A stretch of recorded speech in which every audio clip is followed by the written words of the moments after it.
Hello दोस्त नमस्कार, मैं हूं संगीत दुनिया 1984। आज आप लोगों के लिए एक बहुत प्यारा छठ माता का भजन लाई हूं। आप लोग बताइए आप लोगों को कैसा लगा, जरूर बताइएगा कमेंट में। हाँ। छठी मैया चलेली बाजारिया सहारिया में चांद उगल माइया।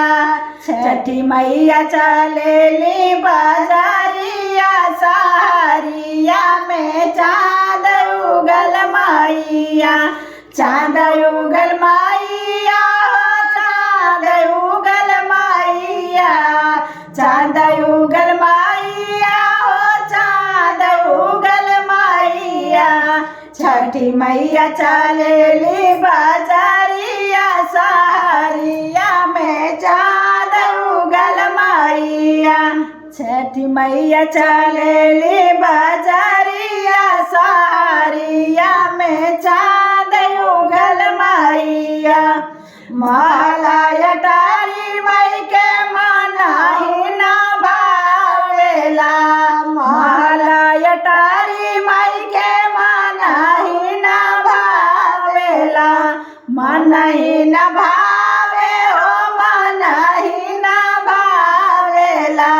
पड़ी गईला घाटे पर नजरिया साड़ी में चांद उगल माइया।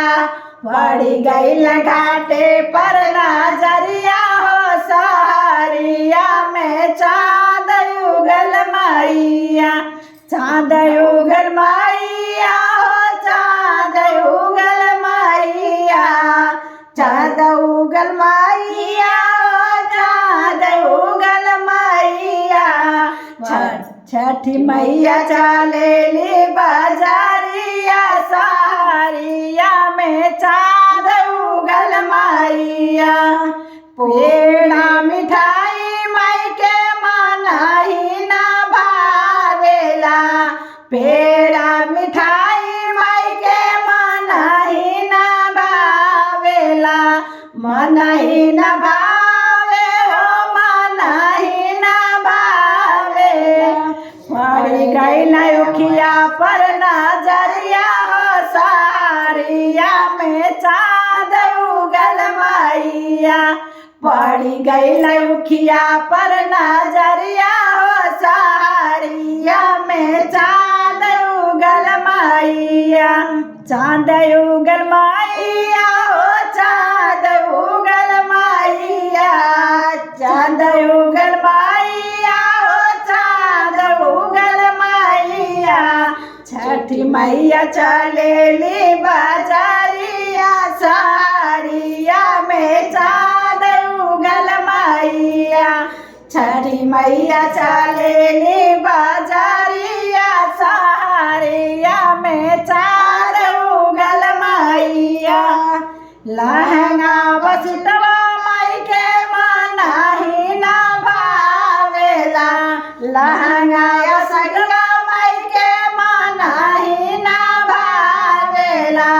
मनही न भावे हो मनही न भावेला। पड़ी गईला सड़िया पर नजरिया हो सहारिया में चांद उगल माइया। पड़ी गईले चुनरी पर नजरिया हो सहारिया में चांद उगल माइया। पड़ी गईले चुनरी पर नजरिया हो सहारिया में चांद उगल माइया। छठी मैया चलेली बाजारिया सहारिया में चांद उगल माइया।